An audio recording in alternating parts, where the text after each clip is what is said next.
We are here at the Yahoo Fest and we're getting ready for the kickoff of it with Jeff Settner, so stay tuned.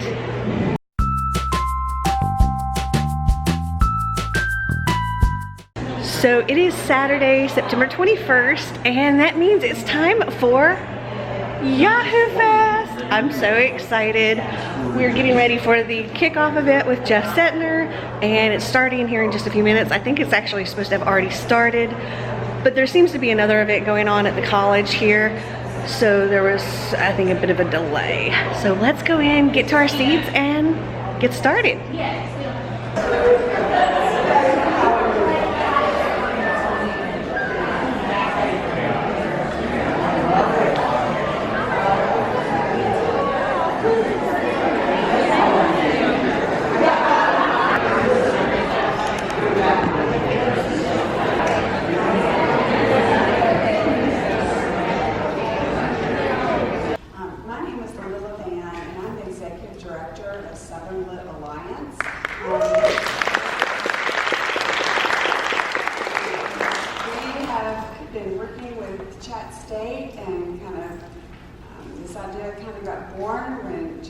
Who serves on our board. We started talking about our strategic plan and wanting to reach the next generation of readers. What a great idea, let's have a young adult festival. So we are excited to have the second year.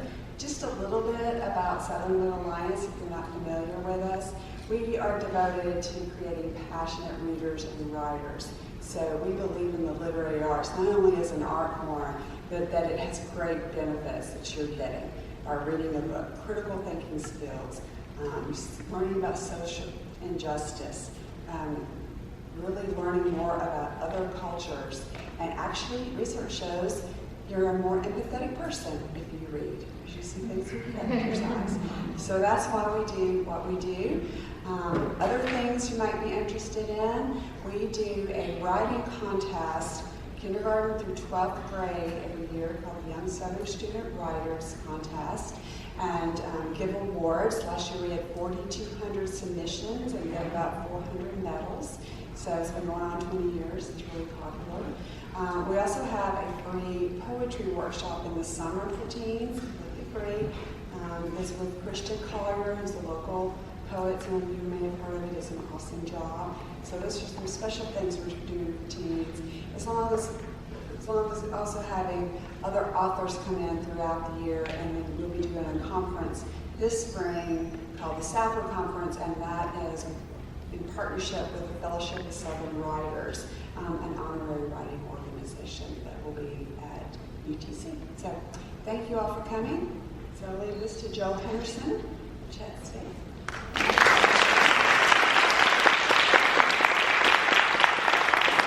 Good morning, champions. Who's excited for Yahoo 2019? Woo!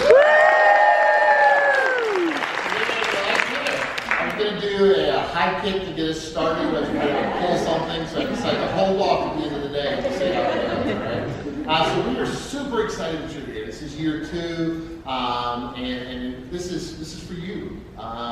This is as a community college. We're super excited to. I'm going to keep using that intensifier for everything. Because I really am legitimately super excited about this. But enough of us. I'm going to introduce my colleague Erica Lux. She's our first year writing coordinator here at Chattanooga State. She's going to introduce our guest speaker, Jeff Settner. Both of these people can probably do a high kick with more grace than I can. Thanks. I could, but not in this bubble skirt. Some of you may know our speaker as an attorney for the Tennessee Department of Environment and Conservation State Parks Division. Others may know him as the Nashville musician who has recorded with Iggy Pop, Nick Cave, and Debbie Harry. A few of us know him as father to 2 adorable dogs who are the darlings of Instagram. But I bet most of you know him as the winner of the William C. Morris Award, the Amelia Elizabeth Walden Award, the International Literacy Association Award, and the Westchester Fiction Award. He's the author of New York Times notable books The Serpent King, Goodbye Days, and Reign of Delilah's Midnight Matinee. In his 2010 TEDx talk, The Walled Garden, he argues that creation is an intrinsic part of our fiber as human beings. It is as fundamental a drive as the drive to obtain food, water, or sleep. It and yet we don't privilege it as such. He urges the audience to carve out space in their lives for quality creative time, but they should never feel the pressure to share their work with anyone. Lucky for all of us today, Jeff is good at sharing. So whether you're here because of the books or because of Greg and Bowie, please join me in welcoming the writer who we're all here to get to know a little bit better, Jeff Stettner. Hey, all right. This is an amazing privilege to get to do this. Real quick, let's give it up one more time for Joel and the gang and the. You know, I do a lot of festivals. A lot of these authors here do a lot of festivals, and I can comfortably say this is one of the best ones that I get to do. It's fantastic. I love things like this. You guys are my people, okay? You reading people, you're my people. There was nothing like this when I was growing up. When people tell me kids don't read anymore, right? They're just, they're on Snapchat, or they're playing Fortnite, or they're doing this, or doing, they don't read anymore. And I'm like, no, actually, that's wrong. We're in a golden age of youth reading because we have things like this. There was never anything like this when I was a kid, and it's a good thing too, because I would have literally died of excitement if I had taken one of these in my life. I was that kid. How many of you guys remember the Book It program? Yeah, the Book It program. For those of you who don't know, the Book It program was a program where you read to get free pizza. You would fill out bubbles on this ticket, and you would take it in to Pizza Hut, like a conquering Khan, having carved a swath through your enemies on the steppes of Asia. You would take it into the Pizza Hut, and you would plunk it down on the counter, and you would say, 1 free pan pizza, please, good sirs. I have read 5 books, and they would give you a pan pizza, and you would sit there eating that free pan pizza that you acquired through reading as though drinking wine from the skull of a vanquished enemy. Marvelous. I would go to library book sales where you could fill a brown paper bag with books for $5. And I would enter this sort of book-grabbing bloodlust, like I was like a Wolverine in a chicken coop. Just, I would have like 4 copies of Moby Dick when I got home with different covers, just grabbing. So this is really amazing to get to be a part of this and to get to see this. I have a day job. Like many authors. It sounds like I'm like introducing like a stand-up comedy. So I have a day job. I have a day job. I just got a job with the Tennessee Department of Environment and Conservation. I actually haven't started there yet. I start on October 1st. But I am currently still, for the next 9 days or so, a prosecutor for the state of Tennessee.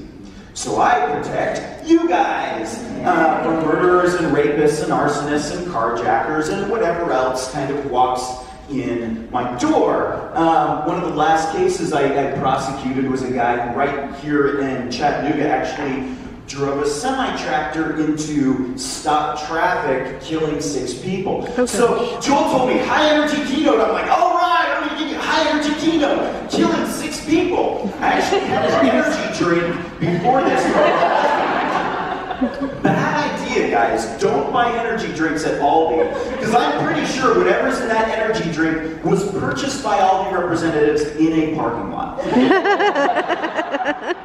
My point being, I see a lot of horrible things in my day job. I see a lot of strange and interesting things in my day job. I see some funny stuff in my day job. You want to hear a funny story from my day job? I'll tell you a funny story. Maybe this won't be funny to you guys because it's funny relative to murder, but let me just give it to you anyway. So, because I got to kill 30 minutes. So this lady advertises her Ford Mustang on Craigslist. She wants to sell her Mustang. So she gets a call from a guy saying, I want to buy your car. So they meet in a hospital parking lot, safe, neutral place, and he's kind of kicking the tires and looking to buy this car. He says, can I take it for a test drive? She says, sure. Hands him the keys. He goes and he gets in the car, and before she knows it, he speeds away without her in the car. So she's like, no, boy, I wanted to go with you. This is potentially a problem for me if you don't come back. Well, spoiler alert, he didn't come back. So she writes this off as an unsuccessful Craigslist selling experience, and it happens, and expects never to see her car again. Well, a couple days later, she gets a call from the police. They have her car. How have they come to find her car? Well, it turns out police got a domestic call at this house. So they go to the house. It's a couple days after the theft. They go to the house. They're walking up the front walk, and one of the officers notices a gray Ford Mustang convertible in the driveway. It's a very specific kind of Ford Mustang. And he goes, didn't one of these show up on the hot list like an hour ago? The other officer says, yeah, I seem to recall that. So they run the plate, and it's our car. So they say, well, this is interesting. I wonder, what's going on? So they knock on the door, and who should answer but the car thief? Well, they get to talking with him, and it turns out, strangely enough, he is the one who called the police. Why, perchance, did he call the police with a stolen Mustang in his driveway? Well, he and his sister had gotten in a fight, and she had thrown an Oreo cookie at him.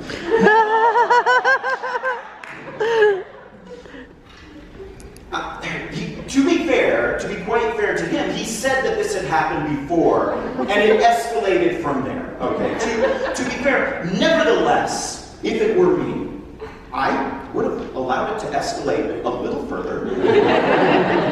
Maybe a sleeve of Oreo, maybe one whole kind of sleeve, just dodging the whoa.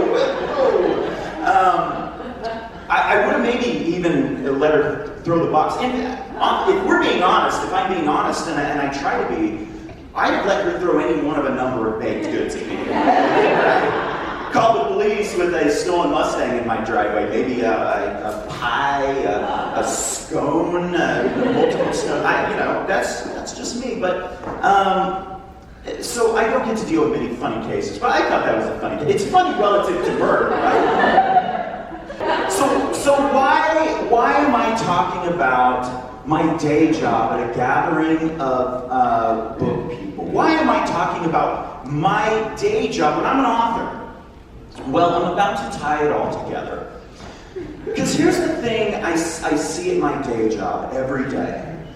I see stories meeting on the field of combat and doing battle with each other. And one story prevails and the other story loses. So why am I talking about that here? Something that weighs on my mind a lot in this world we live in is the way that stories are doing battle in our world today. We are seeing, I was talking about the good old days with Book It and when there weren't things like this. Well, there was also a much more limited access to information. So now all of us carry around a smartphone where we have instant access to the whole of the world's knowledge at our fingertips. And so we can access so much information, and with that information, so many narratives. But here's the problem with that. With that rise of high-quality information has come a concurrent rise in low-quality information. And it is in this ecosystem of low-quality information that malignant narratives can thrive and survive. Okay, we see this every day, and it's of great concern to me. It concerns me when I see high school kids in California giving Nazi salutes. That is worrisome to me. It suggests to me that young people are accessing malignant narratives, and they are not finding the counter-narratives to those malignant narratives. There needs to be something to do battle with those narratives. Because you can now get on YouTube, like Kim was doing during my time. You can fall down a YouTube rabbit hole where the algorithm will keep feeding you things, and you can find yourself exposed to malignant and dangerous narratives as a young person. And that may be your source of information. That may be what's feeding your worldview. You may be accessing narratives that teach you to assign blame for your problems to other people. And maybe they're the kind of people who have had society's problems assigned to them many times in the past. Maybe this is something that's happened a lot. And so they're following well-worn paths to do this. That's of great concern to me. It worries me. So what does this have to do with reading? What does this have to do with book people? You guys are on the front lines of the war of narratives. Why? Because you know where the good narratives are. And I'm here to tell you, it's everywhere in fiction. You may think that lighthearted, fluffy rom-com isn't saying something important about the state of the world or the state of it. It's just a fluffy rom-com. You're just, reading it to escape. But you're not. Because every piece of fiction is fundamentally an exercise in empathy. It asks of you that you care about the lives of somebody who doesn't even exist. You read squiggle marks written in black ink on sheets of processed wood pulp, and you feel something for human beings who don't even exist. That's how you guys are wired. Well, some people out there aren't wired to even care about human beings who do exist. Do you see that gulf in empathy? So that's why I say that all fiction builds these empathy muscles. All fiction teaches you to care about people who don't exist. And it teaches you to be immersed in other stories and to be curious. And the malignant narratives of which I speak, they can't survive in an ecosystem of empathy. They require a vacuum of empathy to survive. So why am I telling you this? Because you guys have an imperative to keep doing what you're doing, to keep your commitment to books, to share stories, to create stories, to go into fields where we place stories, where we teach young people how to move through the world with empathy. Because that's what's going to inoculate them against the malignant narratives. That's what's going to protect them against the malignant narratives. If you are inculcated with the idea that people have inherent dignity and that you can be interested in the lives of other people, then it's going to be a lot harder to sell to you the idea that your problems are to be blamed on this kind of nameless, faceless group of people. Because you'll look at that group of people and you'll say, no, wait a minute. There are stories there. The reason I know there are stories there is because I read those stories. And I know that everybody has a story. And I know that story is what makes them human. And I know that shared humanness, we have that in common. And that won't allow me to treat those people poorly. Here's another problem that we have now, is that there used to be more mechanisms to counter the malignant narratives in our world. Okay? This is so high energy, this is so fun. Who's excited? Talking about malignant narratives, fascism, woo! So, there used to be more counterbalances to an extent. For example, you used to be able to count on our highest government officials to pretty unequivocally say that Nazis are bad. That used to be a thing that you could just take for granted. They're going to not be on the Nazi side at all. They're going to just unequivocally say, well, we can't maybe take that for granted anymore. Is we have to fight malignant narratives with good narratives. Good narratives can be explicitly socially conscious writing, they can be explicitly political writing, but they can also be stories about people being people. experiencing love, experiencing doubt, experiencing being a misfit. All of these are valid and valuable stories. Any story that invites you to read its pages and to identify with the people in the story builds empathy. And empathy is the fundamental counterbalance to all of these malignant narratives. It's going to fall to you to make our society a better place. You are at the front lines. It's going to fall to you to make our society a more equal place, a more open place, a more tolerant place, a place that respects the dignity and humanity of all people. It's going to fall to you. So Jeff was great. Now there are different panels going on. So let me show you the schedule here. So there's 4 different panels at each time, and there's like 5 different sessions today. So this is the schedule. I plan on going to this Shop Talk Writers one first. So, yeah, that's what we're gonna do now. Introduce everyone here, and they're kind of sitting in a different order, but I think that I know everyone's name, so I'll try to figure this out. All right, so we have Natalie Lloyd here at the front, on your far left. She's the author of The Problem Children and A Snicker of Magic, among others. And again, you can pick up any of their works today over at Starline Books if you're interested in that. Next to her, we have Arvin Ahmadi, he's author of Down and Across and Girl Gone Viral. Next to him, we have Kimberly Jones. She's the co-author of I'm Not Dying With You Tonight, and I believe you're on a panel later on this afternoon with your co-author for that work, yes. So check that out for sure. Next to her, we have Cindy Kahn, author of several works, including Ruse and Want, I believe, are your newest ones out. Okay. Next to her, we have Rick Yancey. He's the author of several works, including the Monstrumologist series, which is my personal favorite, and The Fifth Wave. And then last on the end here is David Arnold. He's the author of The Strange Fascinations of Milla Hypnotic.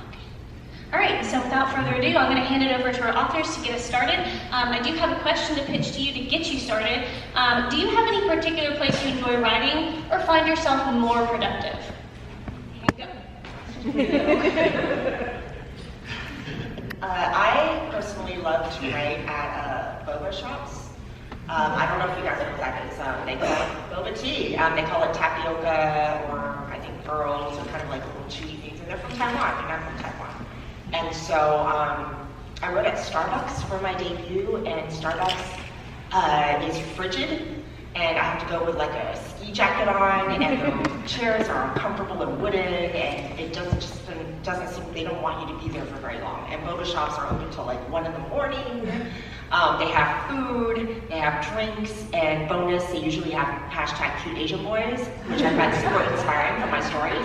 And so that's why like if they can feed me, they give me drinks, and there's cute Asian boys serving those things. I'm like, yes, I'm here. That's my privilege. So a few times, we have a park like a block away from our house, so I would take my computer down to the park and work.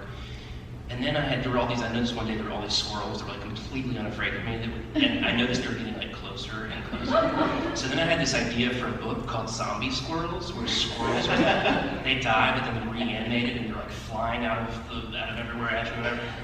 My question is, have you guys ever, where you've written, ever either inspired a specific idea, or maybe even like just the setting for your book? Has that ever happened? That's not a plug for Zombie Squirrels, because it's not a book. But it was just the thought that occurred to me that sometimes where you're writing can do more than just be an inspirational place. It can actually make its way onto the page. Has that ever happened to you guys? Yeah, one of the places that Geely and I, when we first started writing together, we would write is a coffee shop called Joe's Coffee Shop. And so we decided after maybe like our first 2 sessions we wrote at Joe's, and our book takes place in the middle of a race riot. Light stuff. And we decided that the space where Joe's was where we were going to stage the riot. that it was like a little commercial district in East Atlanta, and that's where we were gonna stage it. So we found a high school nearby, and the girls' story is that they journeyed from their high school down into the commercial district, not realizing that they're walking into they're escaping one riot, not realizing that they're walking into another one. And so after we realized, okay, that this is the location, like we got out and we looked around at the shops and the spacing of it, and like, this is where it's gonna take place. Then we found a high school that was maybe like a mile or so away, and then we walked it. We walked from the high school back down to the commercial district, and we're like, okay, this is the journey that the girls are taking. We actually made a map of that journey. So during our research, one of the people that we talked to during our research, well, Geely got to talk to them, which was like the coolest thing. I'm still so jealous. She spent time with the SWAT team to understand how a riot works and how they interact with people during it. And so she took the map that we had made, all stemming from Joe's coffee shop, with her to go talk to the SWAT team and showed it to them. And that's when they told us everything that we were doing wrong. This couldn't happen here, and an adult wouldn't meet this person on this way and let them keep going. And if we had this, we'd have to close it off this way, so it can't be over here, you gotta move it over there. But the location, everything that happens in the book is a space we actually walked, and it all stemmed from sitting at that coffee shop and being like, okay, this is the commercial district where the riot's gonna take place. And for any aspiring authors in the audience, there's no right way to do it, which is so wonderful to hear when you hear of other people tell you how they do things, and you're like, wow, I never even thought to do it that way. And maybe you try it, and like, word counts don't work for me, and I know this because I've tried it, but I have friends who couldn't write books without keeping track of their daily word counts. There's no real like wrong or right way to do it. There's also no excuse to not write if you want to. You know, it may not be the YMCA lobby for you, but I do feel like the only time I get really mad at people, and I'm getting old enough now that I'm about to start saying it to their faces, is when I would love to write if I only had the time. And I'm like, no, writers make the time. And also, like, I have time to write now because it's my job, but I didn't have time to write in the beginning. And lots of people you just have to carve out the spaces. Sorry, I'm getting up a little bit. But yeah, these are what we were all talking about, is the ways that we write, the ways that we make time. And process is more about, it's less about sitting down in front of your computer or paper, and it's more about living a certain kind of life, I think. It feels more like a lifestyle. It's also just getting comfortable with your craft. Like, I feel like when I first started out writing, like, every sentence had to come out of my fingertips the best, you know? Yeah. And now it's just like, A, accepting that I can revise later, but B, also just like, when I am free writing, when I like accept that like, I'm not gonna look back, I'm just gonna keep moving forward, like, I then, because I think a lot of writers are overthinkers, I don't overthink these things, and I get something more emotionally, like I use these words before, like, raw and honest and good, and it's not trying so hard. Permission to suck. You can tell, yeah. You have to give yourself permission to suck. Yeah. How do you figure out how to start your book? Like, that first paragraph. It's like you can have the whole story in your head, but how do you start it? Let's enter that one first. How do you guys start? How do you start? The only thing, I know there are some authors who cannot start until they feel like they have the perfect line, but I just have to jump in and let the perfect line find me. For me, it doesn't matter if it's a few scenes later, plus you can go back and edit it if it's not the right first scene. In my first novel, Snicker of Magic, I didn't start it where the book starts. It was after I was finished, and I thought, there's something that should come before. That's not the right starting place. So I would say don't worry so much about getting that. Don't let the fear of a first line keep you from getting that idea out there. You can always find it later. Sometimes you can find it through a different way. You can go in the back way. Yeah, it's what you got to remember. I mean, a novel is 50,000 plus words, and usually in young adult it's much longer than that. But I work on the opening paragraph throughout the entire process. I go back to it again and again and again and again. When I wrote The Fifth Wave, I had the basic concept of an alien invasion in a way that was not normally done, and I worked on the first line of that book. There were so many different first lines. In fact, one day I got really frustrated. I was near completing the manuscript and I still wasn't satisfied, and I just slammed my fist down at my desk and said, aliens are stupid. Oh, yeah. Aliens are stupid. And that became the first line. Yeah, our first line definitely changed, but we just decided we just needed to get words on the page to start. We just had to start, so we got it down. But and we started right at the top of the action. That's when you kind of were like, what is happening here? We're gonna start right before the inciting incident and then take you from there. And our editor was like, you started right at the action. I don't know who these girls are. I don't know why they're here. I don't know any of that stuff. So we actually had 2 new chapters that now came in front of what was like our original first line. So that was a big change. You said 5 minutes? Or we're done? We're done. So this has been fun. Thanks for listening to us. I want to introduce our panel and our panelists, and then we'll let them get started so we have as much time as possible for you guys to listen to them. So this is Love is in the Air, Shaping Believable Romances.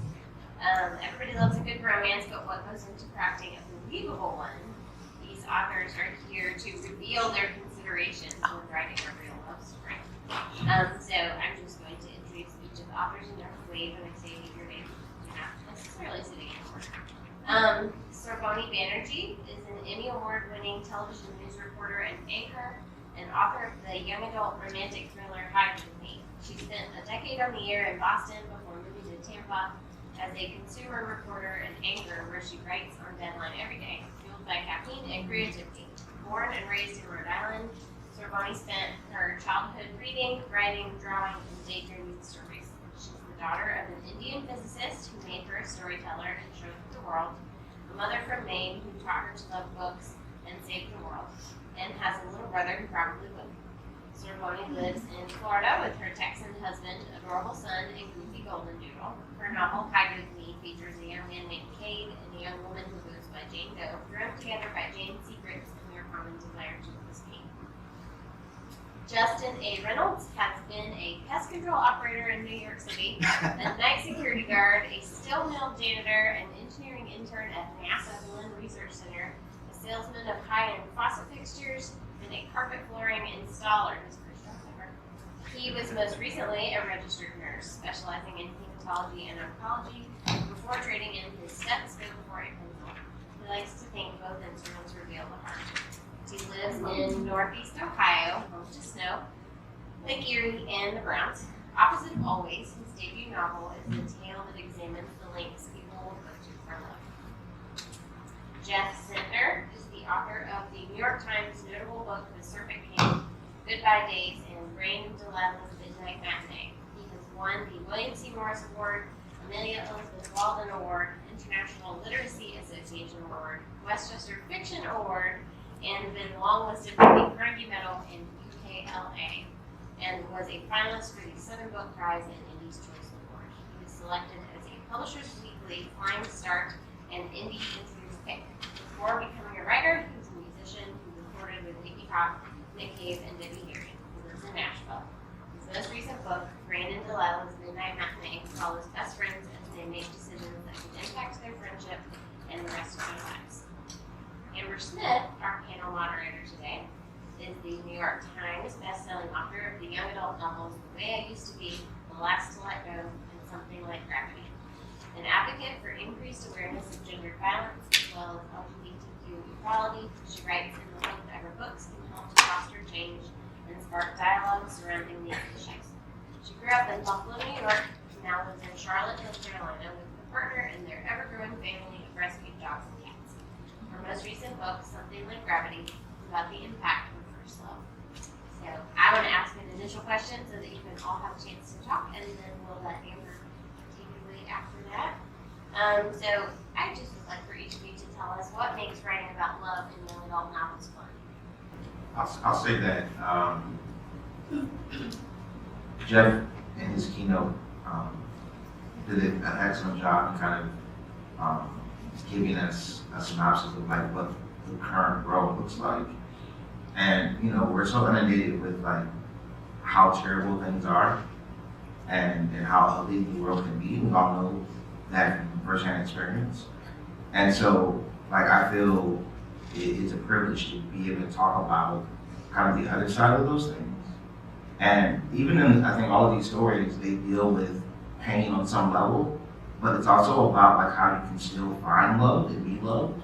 And I think that's so important. Like, the weird thing about us is that the way, especially like the news cycle is, we're designed to like consume all these negative stories, right? That's what is clickbait, that's what we look at. But the reality is that we need like more of the opposite. We need more love stories, we need more rom-coms, we need more of that quote unquote like lighthearted fare, right? So that we can not only pass it on to the current generation and like have some hope, but also just for ourselves, for our own like sanity and humanity and empathy, right? And so that's why I think love stories are important. Like, that's what, like at the end of the day, like that's what we're all after on some level, even if it's just to like figuring out how to love ourselves. I think that it's young adult, whether you're writing about love or any of the emotions that they're going through, your world is on fire. You're on fire. Every emotion is the beginning and the end of the world. And it's what forges the adult. And so the love experience and the way that the heart is warmed and made and expanded or broken is who you're going to be. So that's why I'm drawn to it. I work as a reporter too, and I always liken young adult to, if I am covering a fire, I don't want to be there 2 days later sifting through the ashes of what used to be the life. I want to be there when the fire is burning to try to figure out what went wrong and to see it. And that's why I like to put all of my stories kind of around teenagers. So we talked a little bit about why love stories are important in general, but I'm always curious to know, what was it that made you feel like you needed to tell this particular story? So I, with my first 2 books, I kind of moved through the world and gathered this account of things that I wanted to say, stories I wanted to tell, things I wanted to say. And in my first 2 books, I wrote pretty big checks on that account. Like I said a lot of I told a lot of stories I wanted to tell. I said a lot of what I wanted to say. But there was still, and there are still many stories that I want to tell. And one of them was a story about people who are essentially kind of not good at what they do, but they're still out there doing it and they love it and it's meaningful to them. So I wanted to tell one of those stories. And I wanted to tell a story about somebody who felt left behind. And I was kind of had my antenna up looking for a way to tell this story. So I come home one night on a Saturday night and I just turn on the TV and I start channel surfing, which is something I never do because I've got a Netflix queue that's a mile long, I've got a Hulu queue that's a mile long, an HBO Now queue that's a mile long, an Amazon Prime queue that's a mile long. I've got like 90 shows and movies that I need to watch before I go channel surfing for perhaps the opportunity to watch the last 40% of The Devil Wears Prada again. By the way, there's no movie that plays more on television than The Devil Wears Prada. I said this once on a panel, and the author Mason Deaver went back to his room that night and The Devil Wears Prada was on television. I was immediately proven correct. So I get home and I'm channel surfing and I get to the Nashville Public Access Station, where it's a great place to see really low rent singer-songwriter performances and bad talk shows and interviews with singer-songwriters and grainy black and white footage of the Bolshoi Ballet. Like, if you like those things, then the Nashville Public Access Art Station is for you. And this night, they were showing a horror movie. Like, obviously this weird horror movie. And I'm like, what is going on here? What is this? And so I watched for a while, and the movie cuts to this public access set, and there's these 2 girls, and they're dressed like vampires, and they are not television professionals. This much is clear from their presence, but they are obviously having a ball, and their show is so sweet and goofy, and I just love it. It's fun to watch because they're having so much fun.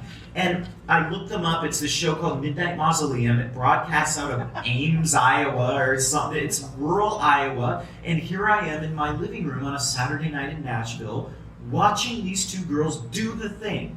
They're doing the thing that they love. And they're not amazing at it. Nobody would mistake them for Cervani on television. And so I just wanted to write a story all of a sudden about two girls who are not necessarily great at being on television, but they are on television. And they have a show, and they do the show together, and it's what bonds them. It's their friendship, and how that plays out. So that's where Rain and Delilah's Midnight Matinee came from. Pure chance. If I had not turned on the television that night, Rain and Delilah's Midnight Matinee would not exist. So, okay, switching gears a little bit. Without being too spoilery or anything, do you have a favorite scene that you wrote in this book, and why is it? Or do you have a least favorite scene, and why?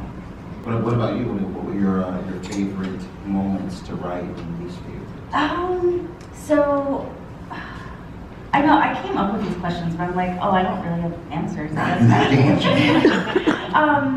You know, it's funny. There was the scene that actually sparked the book is something that doesn't come until probably like 3/4 of the way through, and it was interesting because I had this like kernel of an idea of like this argument, this really like passionate, like intense, heartbreaking argument that happens between two characters, and I didn't really know the characters yet.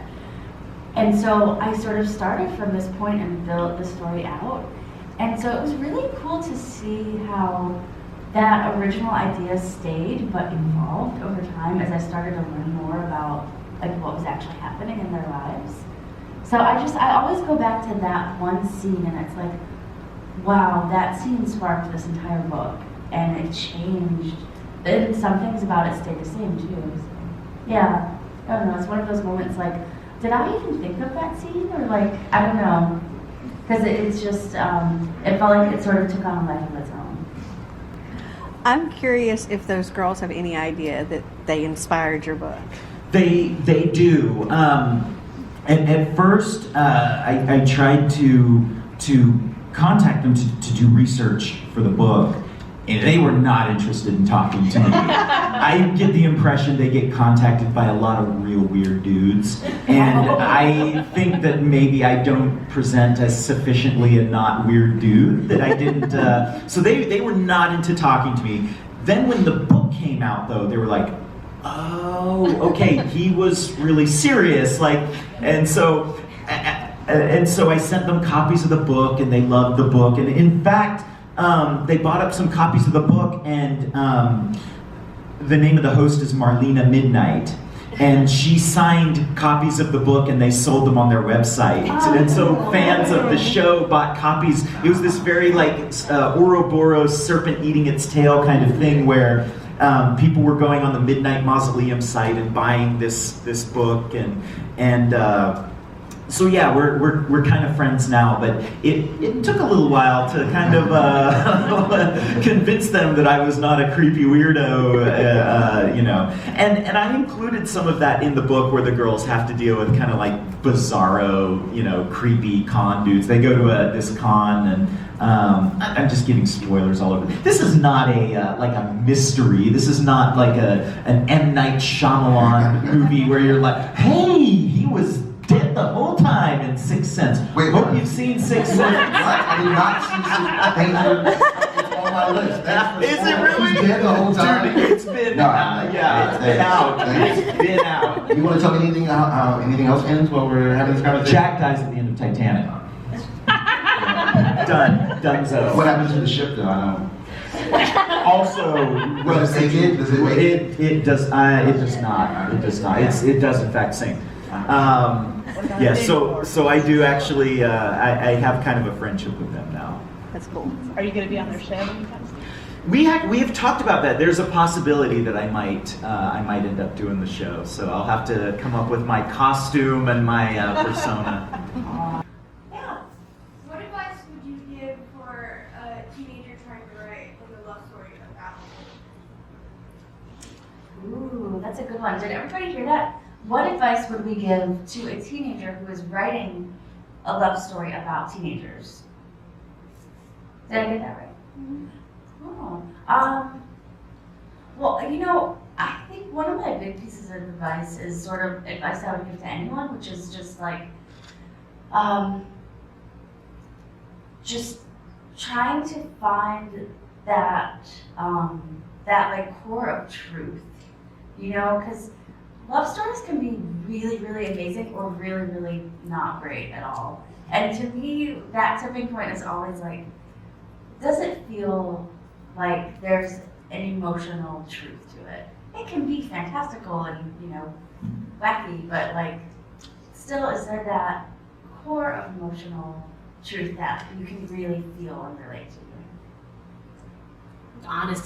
Honesty and the realization that the relationships and the love is not going to be perfect. I think the biggest challenge for a teenager writing about teenage love, and why I like to write about teenage love, is that's when you think things are still going to be perfect. And when it's not, it can be devastating. So that ability, I don't know if you haven't gone through it, do you look around and do you see it around you? Or is the love story that a teenager writes the most beautiful one because your heart is pure and you haven't gone through that yet? So just write the feeling. Don't even worry about the plot. All of the feelings, write them down everywhere you go. And what you're seeing in your friends' relationships, what you're seeing in the adults in your life, the good, the bad, every word that you feel, and that'll give you your story, I think. My one question that I'm always curious, so since we're talking love stories, what is one piece of advice you would give on love and relationships to your teen self? I would say, just to take more chances, and to not be afraid, because like sooner or later, on some level, we're gonna have our hearts broken, right? Like on some level, it's gonna happen, and so part of like knowing how to love someone and also in turn love yourself. This is I'm so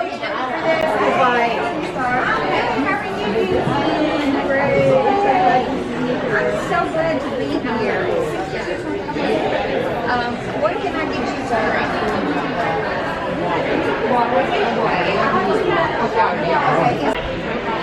I'm here with Star, the owner of Starline Books, and they're the provider of the books that are here at the event today. And I just thought we'd come on and say hi.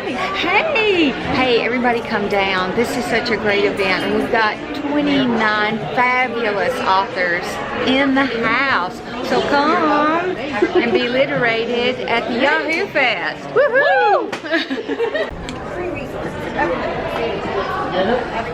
I can't figure out. Messing up is the wrong. I was wondering.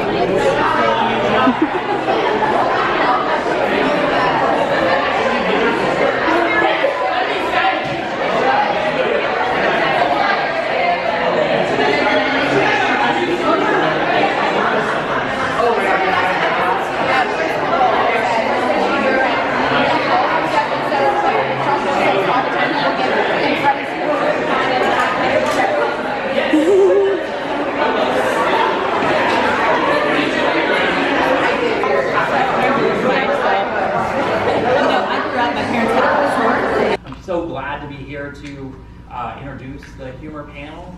And so we have with us Justin Reynolds, Arthur Amadi, Sarah Innie, who's going to moderate for us, right? Who's an amazing moderator, so I'm super excited about that. And then David Arnold as well. So welcome then. Hi guys, thank you so much for coming. This is a really, hopefully this will be a really fun panel. I feel like we're off to a good start. I do want to I think it's helps the panel go more smoothly if we all kind of have a familiarity with the books that we're talking about. So if you guys don't mind, let's go down the line and just give a little brief synopsis of our most recent book. So my most recent book is also my only book. So it's if you're familiar with Groundhog Day, which is the story of a person living the same day over and over again, it's kind of like loosely that concept, except you'd be living the same 4 months over and over again, and then there's also a thing where at the end of the 4 months, the person that you love dies. and then you're reset back to the first time that you ever met that person, only to start that 4-month period over and over and over again. Thinking that maybe you have the opportunity to do things differently, and hopefully the different outcome will save them somehow. And that's the story of Jack and Kate. Which I would say also, I did not even, people are like, oh, from like Titanic. I'm like, what are you talking about? Like, I didn't even think about it, like, and also like Lost. It didn't even like occur to me until like it was already published. I was like, oh, I just basically stole Jack and Kate from like all these things. So, Dude, the same thing happened to me with the book that I'm working on right now. My main character is named Amir Azadi because he's very autobiographical, and I'm Arvin Amadi. So I was like, Amir Azadi, like, you know, alliteration, the I. And then I had to come up with his sister, and I was like, hey, Amir, what's a name that sounds really good? Soraya. I was like, Soraya's a really pretty name. And it wasn't until I finished the book, so my favorite author, or one of my favorite authors is Khaled Hosseini. And I was like looking for, you know, like sometimes when I like feel like I can't write a sentence, I open up some of my favorite books to remind myself how to write a sentence. And I opened up the Kite Runner, and I was like, crap, Amir and Soraya. That's why it worked. We're trying to say brackets Jack.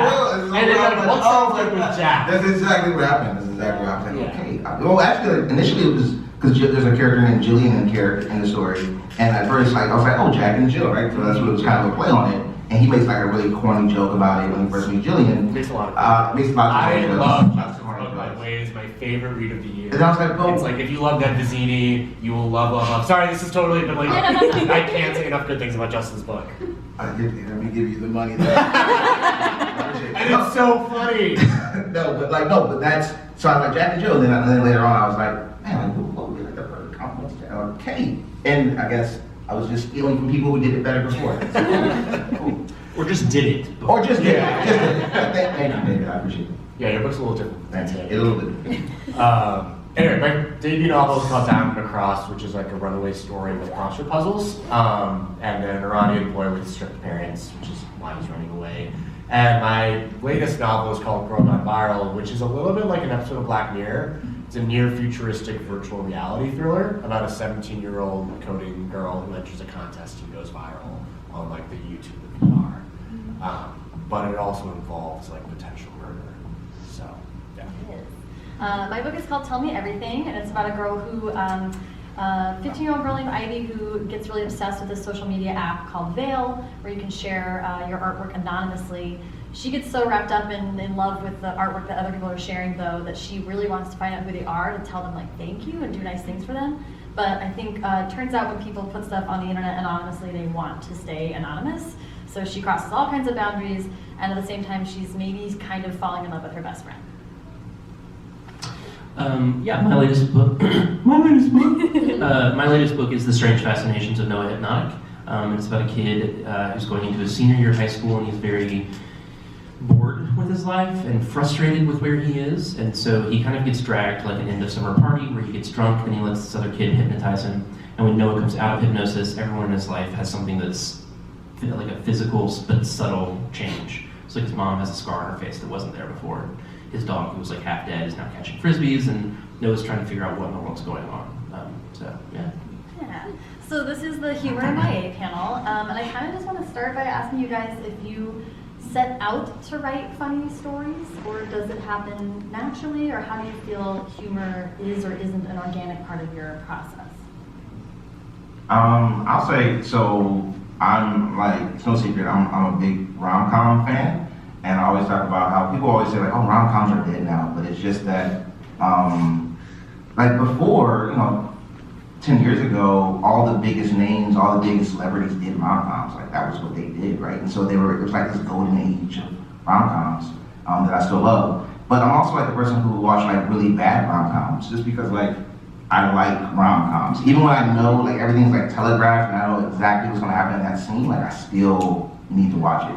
And so for me, like it was kind of like my tribute to rom-coms, and just to that place that we all kind of live at sometimes, where it's like the intersection of like these really strong, intense feelings about a person, or we're trying to like figure out how we feel about the situation, and like you're feeling all this love, but at the same time, it's like the things that love makes you also do, and like sometimes it makes you look silly, or like you'd be willing to put yourself in like these weird situations, all in the name of love. Like I'm very much interested in like the intersection of all of those emotions at once. And so the best thing about life is that you walk into like lots of like unexpected laugh out loud moments, right? And those are the best things, like when it wasn't intentional, when you weren't necessarily in a situation where you should be laughing, but because of the way that life unveils itself, you just, that's the only thing you can do in that moment. And so I think if you set out to write jokes, I feel like it feels like you set out to write jokes. I think like they should come naturally, just like the way they tend to come when you're talking to your best friends. Yeah. No, and I agree, because I think also just when you're talking to your best friends, and especially when really like crappy things happen in your life, humor is often like the way that we swallow the kind of like tough parts of our lives. Like I realized that like when I describe kind of, I am gay and grew up in a Muslim family and all that. So there were like some struggles there. When I talk about it, I always like tell the story of how I have 3 siblings. Like they're all straight. Like one is, studying medicine, another is studying finance, and another is like an engineer type person, and I'm like the gay writer of the family, which a lot of times feels like being like that onion ring in the bag of fries, I love that onion ring. Yeah, and like everyone loves that onion ring. Like it's different, it's unexpected, it wasn't supposed to be there, but like no one's complaining. But like that's like just in terms of like family, that's like kind of how I see it, and that's like the sort of like, we all have our shticks, right? Those like stories. But I feel like a lot of times like that's how you swallow something really painful or talk about it. And I think of like some of my favorite books, and some of my favorite books are like The Fault in Our Stars and The Hate U Give. Those were funny books. They were about serious topics. I mean, kids with cancer, and like Black Lives Matter. But like Andy Thomas and John Green, just like they don't shy away from the humor, and like you are like laughing at some of those pages while at the same time crying at others. And so I think both in life and in fiction, like I said, it's just like that's for so many of us. Maybe not for everyone. I think some people really, and like sometimes I really just want to be melodramatic, humor. But a lot of times I want to be able to laugh about my misfortunes and pain and all of that. And the two exist next to each other, Like the book I'm writing right now is about like this boy who's gay, and he has this incredible like summer like in Italy, kissing boys in the like under the Sistine Chapel and all of that, and like kind of like getting into hijinks. But then like it takes place in like an airport interrogation room where he's telling the story to an officer while like his family's in the rooms next door. And so like that juxtaposition I feel like represents just the fact that like I might have a really shitty conversation with my parents in the afternoon, but then like go out with my friends later that night and like meet somebody and joke around, like those two things don't exist in a vacuum. And the same thing happens, like you might have a sick parent or something really terrible going on in your life, but that doesn't mean you're not gonna laugh at that meme on Twitter, And so it's so human to me for, comedy and drama, for pain and pleasure and happiness to all coexist. And so, yeah, like you said, it has to be natural. Yeah, and I think there's really I definitely agree with what you're saying, the two sides of the same coin, right? The drama symbol is laughing and crying. And I think that when you use humor in any art form, but in books, I kind of think if you use humor, if you can really push someone to especially laugh out loud, which is rare. But if you push someone that far, then you can almost push them. It's a pendulum, I think. Yes. Then you kind of get them on the backswing. My goal with the book I'm writing right now, and have been writing since 2012. My agent is the final scene always makes me cry, and I'm like, yes. And I think that's because early on I got you hooked with these people because of their humor. And to be frank, I have an improv background, and I like to write in coffee shops and stuff, and I will often be sitting there frequently next to Maureen Goode, who also writes hilarious books, and we're just giggling at ourselves the whole time, looking a little maniacal, and we're just naming the town something funny, giving someone a weird name, or having just something hijinksy happen. You gotta motivate yourself somehow. So if I'm gonna go through the trenches and still write this book from 2012, dear God, there has to be something entertaining you while I'm doing it, and hopefully that translates to the audience as well. How do you feel about it? Yeah, I completely agree with the idea, and I love that I can say this now, but it's weird to be able to say it, that I don't remember what book I wrote this into, but I wrote it into a book that you can laugh and cry because it's basically the same thing. You are the most prolific author at this table, by the way. Define prolific. You have 3 I books have out. more books. You have 1. I have 2. Sarah, how many do you have? 1. Once you won. Let's get Rick 3. Yancey in here. It's 17. God. You're like, oh my god, I was gonna say Danielle Steele, but no. Like, you're no shade to. You're just one book shy of like what we have combined. Yes. So that is trying to get on it. Yeah. But yeah, so I feel like they are the same thing in as much as everything that you guys have said. Like, but I also think that there is place for. So I'll say 2 things as far as like how you can cultivate. Like, you're right. You try to write a joke, it's going to come across as canned and not funny at all. But you can facilitate an environment in which funny happens. Yeah. And the 2 ways that I've found to do that, one is and I accidentally did it in Kids of Appetite, my second book, where I had like an 11-year-old character who just didn't know any better. She wasn't trying to be funny, she was being 11. Which, when you're writing an 11-year-old character in a middle grade novel, it's from their point of view. So it's not, you're not able to play with the comedy of, I mean, they can still be a funny person, but it's from their point of view. Whereas when you're writing an 11-year-old in a YA novel and it's from an older person's point of view, you're able to find ways for those people to be funny without them trying to be funny or without them even knowing they're funny. Mispronouncing words, like saying things wrong, getting phrases wrong, and that stuff. That's a really great way that I found, and I wrote an 11-year-old character into Strange Fascinations of No Hypnotic. I have an 11-year-old character in the book I'm writing right now. This is like clearly a thing. I'm just realizing it right now. Yeah. It's a way to be funny without trying to be funny, where you can have like a kid just be a kid. Sure. And anyway, the other thing is more of an exercise, which I've done before, but never included in a book until No Hypnotic, which is if you have, say you have 2 main characters. Imagine that, I don't know if anybody's read On the Road. I actually kind of hate that book. But there is a scene in On the Road where 2 of the main characters sit on a bed, and the only thing they just stare at each other. And the only thing that they don't even have to talk. But if they do talk, it has to be real and it has to be honest. And they just stare at each other, and they stay up all night, sitting on this bed staring, just saying, just talking. It has to be real and honest. And I find a ton of humor comes to my characters when I put them in that position, where I have them sitting on a bed, staring at each other. I'm like, okay, what do they say? And I write the dialogue with no tags, just like boom, boom, boom, boom, boom. And then a lot of times you'll get great dialogue from that exercise, which you can then include in your book. In No Hypnotic, I actually have the 2 main characters sitting on a bed. I think the characters are Dean and Carlo, and they call it Dean and Carloing. It's when they sit on the bed, stare at each other, and just say the first thing but it has to be honest, and they have to be allowed to be vulnerable. So happy you're all here, and I'd like to welcome you to our session, Tricks of the Trade, Tips for Getting Published. And in this session, our panelists will give us the nuts and bolts of publishing industry from their perspectives as they share the stories of their paths to publication. And I'd like to introduce everybody, if I can. Okie dokie. First we have Arvin Ahmadi, and he grew up outside Washington, D.C., graduated from Columbia University, and has worked in the tech industry.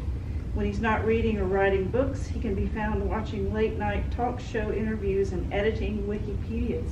Thank you. Thank you. Very appreciated.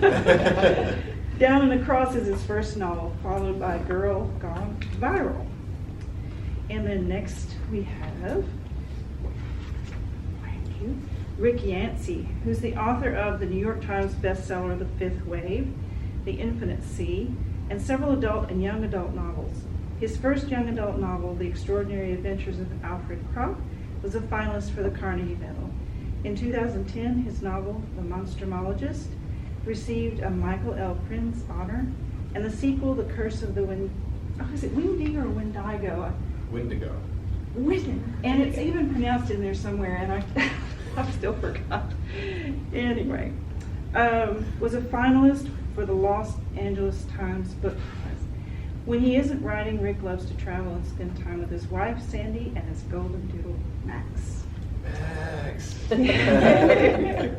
Megan Shepard.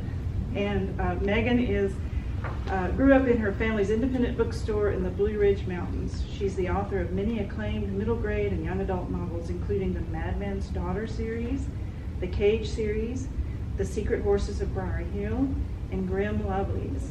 She now lives and writes on a haunted 125-year-old farm outside Asheville, North Carolina, with her husband and baby, 2 cats, chickens, and a specially scruffy dog.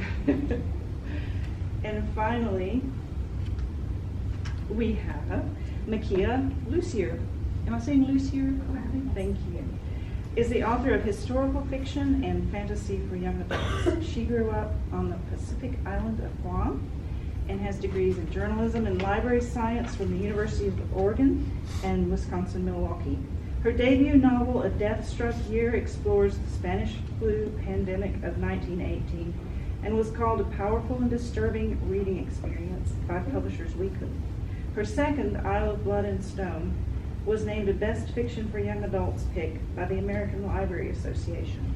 It was inspired by her love of Indiana Jones and old maps. Makia lives with her family in North Carolina.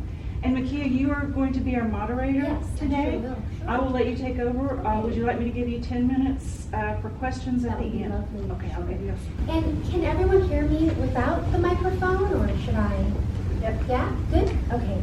So, I remember when I was first trying to find a publisher for my first book about 7 years ago, what I found most helpful was to just listen to other writers' experiences. So I thought that would be a little bit of what we could do today. And most traditionally published writers have to find a literary agent first, because publishers won't even look at your manuscripts, most of them, unless you have one. So my first question is, what was your experience like finding an agent, if you have one? Well, I'm in kind of a unique situation because you'll hear most authors say that they have queried hundreds, thousands of times, gotten all of these rejections. And I'm like that one terrible author that's like, I didn't really get a lot of rejections. But that's only because I never, it's not because I didn't write that book. I wrote a lot of really, Well, it's only because I wasn't brave enough to query. I wrote plenty of really bad books, but I knew they weren't good enough, and so I never even bothered to query them because I just knew they weren't ready yet. And so it was not until I wrote my 4th full manuscript that I started to think that maybe that one would have a shot at publication and got some good encouragement. And so that's the one that I took out and managed to get my agent with that. And you know, it kind of feels like this magical overnight success story. Like I went from, you know, just having my regular day job, and then suddenly I got an agent within like 2 days of querying, and then we got a 3-book deal, we got a movie deal, all this stuff. What? In like 2 weeks, and I quit my day job. But you know, of course, that's like. But you don't get the years of having a day job, struggling on the side. You know, all the just struggles that go with that. And so it was a long road to get to that point. So, yeah. I think I'm not your favorite person. No, I love you to death. I just met you. Mine was much more the cliche, you know, laboring in obscurity for quite a while. I was actually about 3/4 of the way in my first novel. I thought, oh my gosh, I'm actually going to finish a novel, because I think like a lot of writers, you start a lot of them, but they don't ever quite get done, right? You might get 100 pages in, and you're just like, I just can't, you know. But once I was nearing, I knew that traditionally a novel is 50 to 70,000 words for a shorter novel. Once I hit the 45,000 word mark, I thought, I'm actually going to finish a novel. So that's when I started the process of, you know, how do you find an agent? What do you do? And I fortuitously mentioned that to my wife, who ran out to Books A Million and bought How to Get Published for Dummies. And she brought it home to me, and she said, this might help.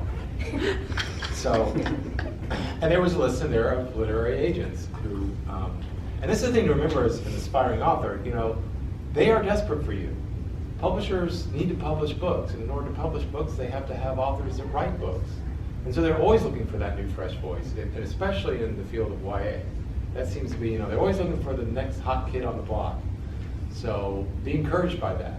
They want manuscripts, and they want really good manuscripts, and the only gateway to that, traditionally and still today, is an agent that they trust that's going to do that vetting for them. So anyway, I wrote to a bunch of agents, I got a bunch of rejections. I went to a literary conference, it was in Tennessee. I don't remember, or it may have been Nashville. I don't know, it was in the region.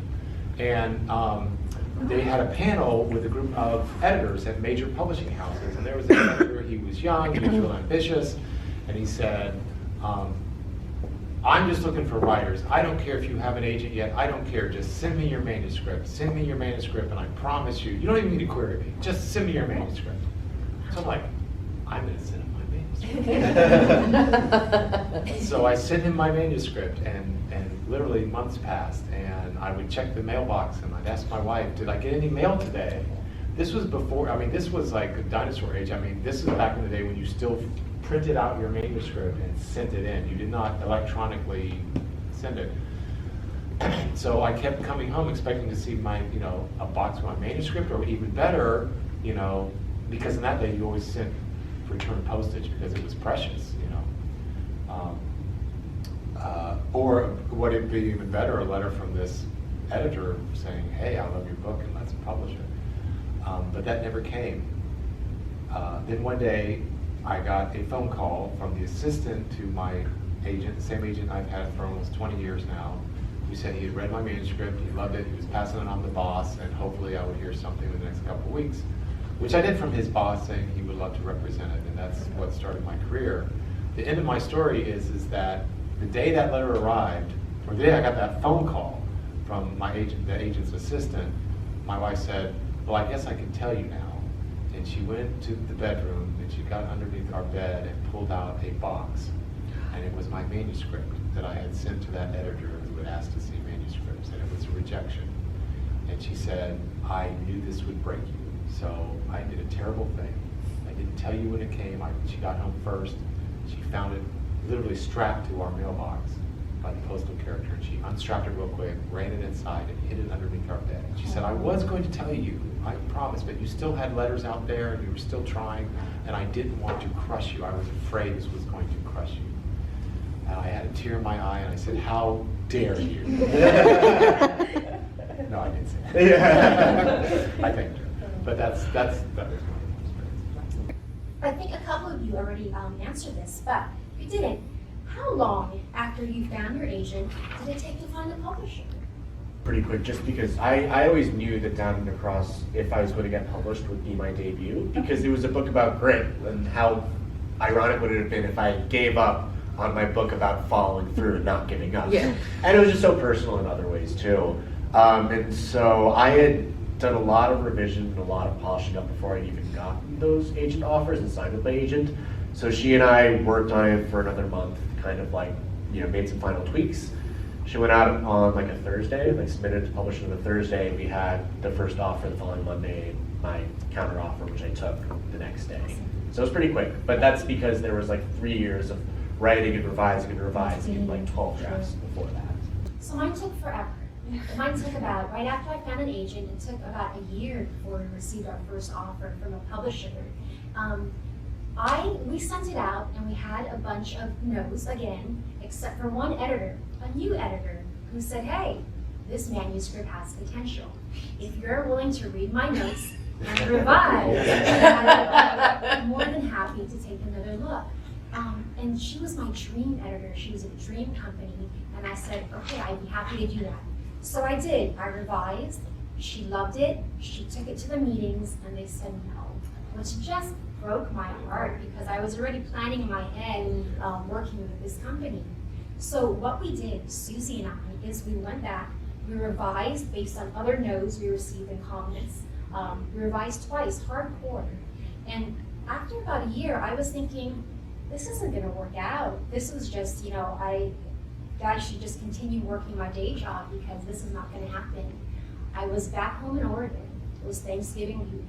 I was at the coast and I got a phone call from Susie with 2 offers a year later.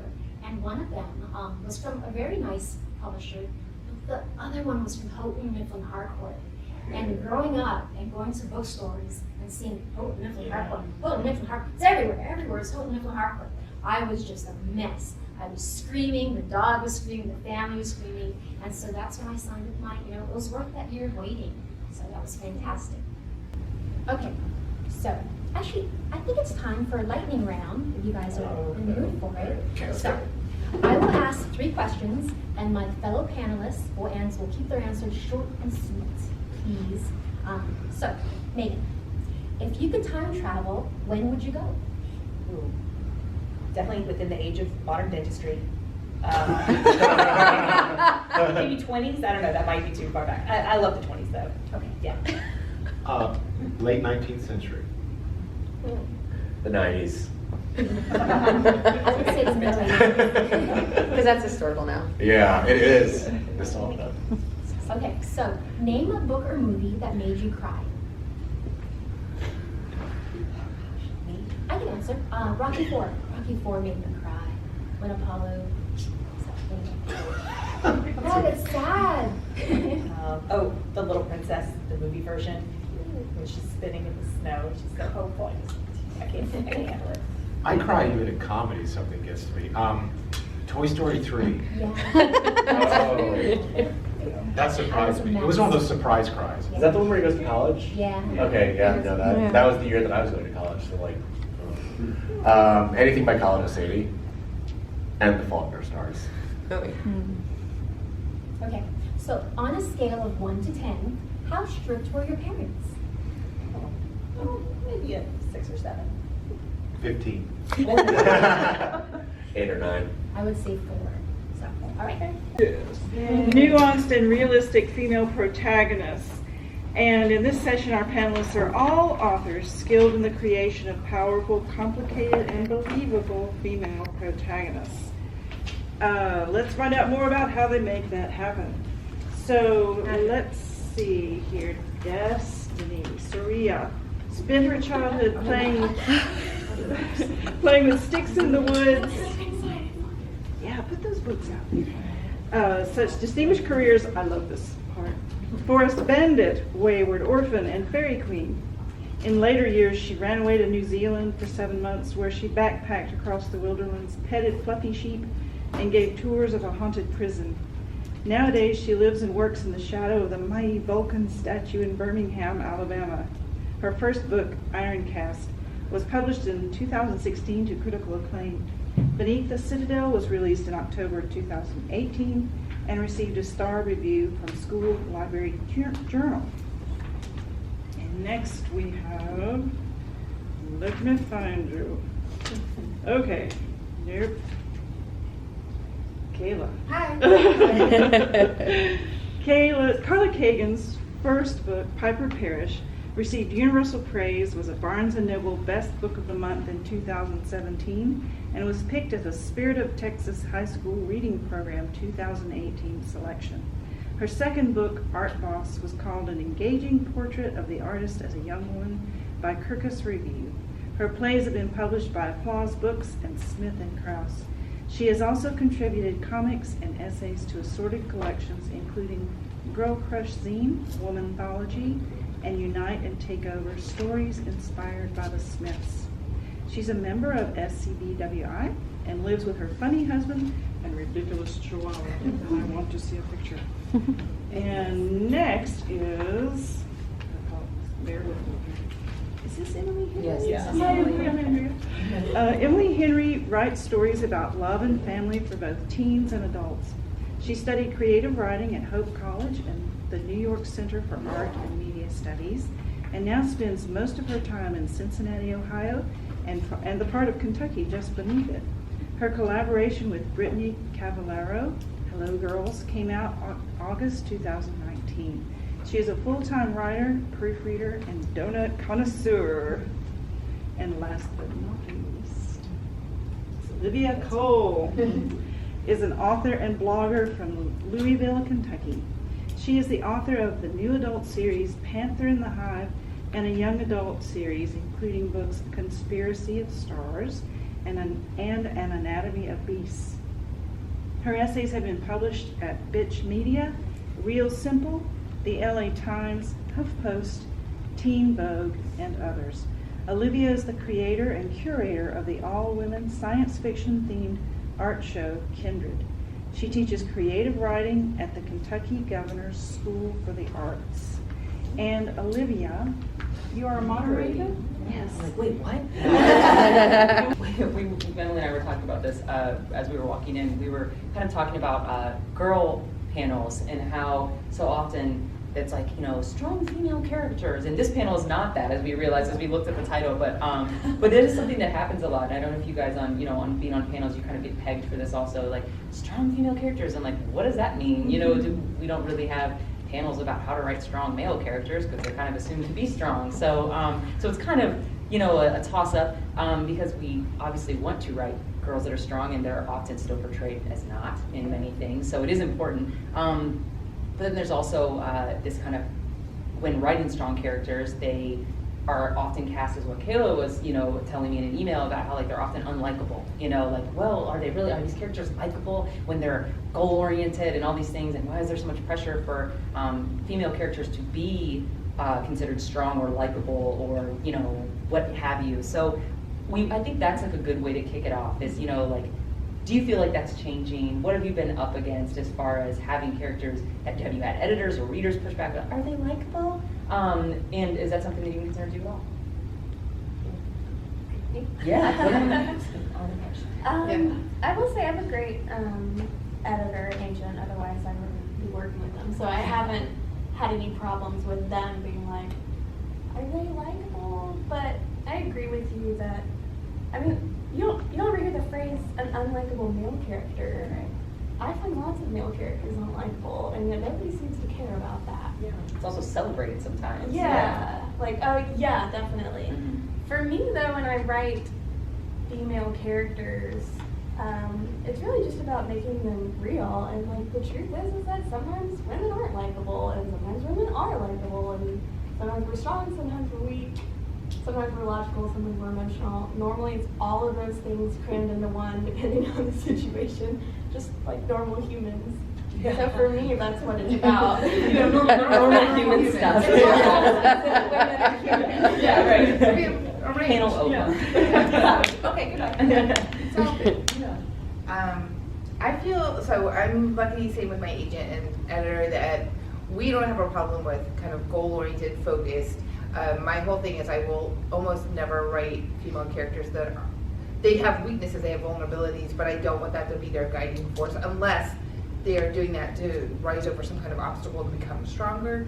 But there's enough characters out there, both female and non-binary, that are victimized, and I'm not interested in telling those stories or living that story. I've done my share of that, and so it's not that every character I write is a superhero, but they're emboldened. And the reason that this has like been a surprise to me, that the unlikable issue, because when I used to work as a playwright, and people after plays don't come up to you and go, your character was unlikable. They just talk about other things. And then, so I had somebody in an audience in Texas say to me, I really thought, and Piper's the lead character, the protagonist, she said, I really thought that Piper was, they started talking about how unlikable the character was, and I thought they meant Piper's sister, who's kind of the villain in my books, Marley. And she has her own issues. And they were talking about it, and I realized they were talking about Piper and not Marley. And I was fascinated. I was like, so you're mad at Piper for following her dreams and getting away from the person who's kind of torturing her?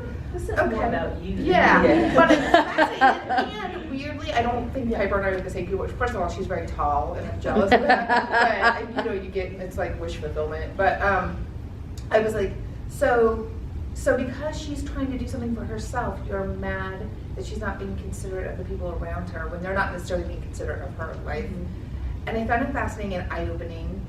And I felt myself a little hurt by it. I was like, maybe I didn't do my job as a writer. Like, maybe I didn't make her convincing and likable and lovable enough. She's funny, she's strong, she makes bad jokes, she's messy too. I mean, she's also literally a painter, so she's a mess all the time. The book has splotches and stuff all over it on purpose. So it was a surprise to me. And my book came out in 2015. I mean, my book sold in 2015. It came out in 2017. the first one. And that was before, it was after an election had happened. And I lived still under this little bubble because I grew up in a family that was like, you can do whatever you want if you're a woman. There, you can be Ann Richards because I grew up in Texas, whatever. So I didn't think, I hate saying this out loud, please don't tweet that I say this. I didn't know sexism still was happening. Because I was like, no, women, we can do everything. We can do everything. And then I found out that half the world doesn't like women still. And I didn't know that. I knew about racism, I just didn't know about sexism. And I had a real like big slap in the face on it several times. And then I was like, oh, then that's why they're still mad that she's going after something she wants. Because she wasn't supposed to, because she was supposed to follow the rules and do what her society around her was telling her to do.